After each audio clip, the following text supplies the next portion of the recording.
A herança de Erasmo Carlos virou caso de polícia. E o detalhe que mais chama atenção é uma transferência de 300 mil, que teria acontecido justamente no dia da morte do cantor. Ó, já me segue aqui, comenta, compartilha. Se fosse aí na sua família, você também pediria uma investigação para saber exatamente o que aconteceu?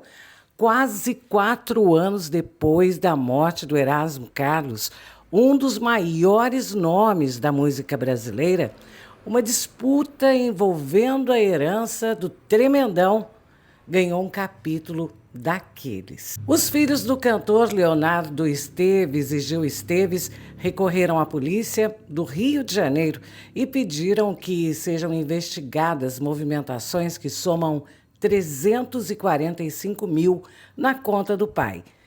E é aqui que essa história fica ainda mais impressionante. Segundo a notícia crime apresentada pelos filhos, uma transferência de 300 mil teria sido realizada para uma conta atribuída à viúva de Erasmo, Fernanda Passos. E sabe quando? No dia 22 de novembro de 2022, justamente a data que Erasmo Carlos morreu, aos 81 anos. E além desse valor, outra movimentação de 45 mil também está sendo questionada pelos herdeiros.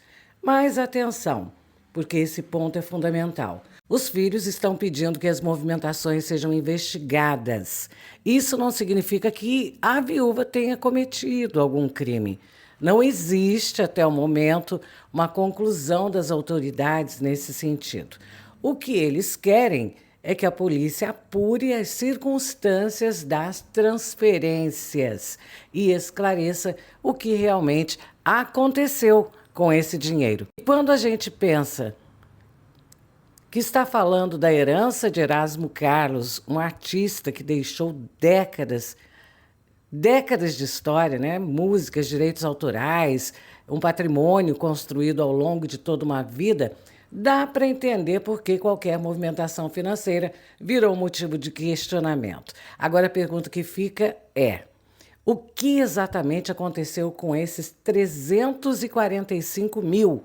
E por que uma transferência de 300 mil teria sido feita justamente no dia da morte do cantor?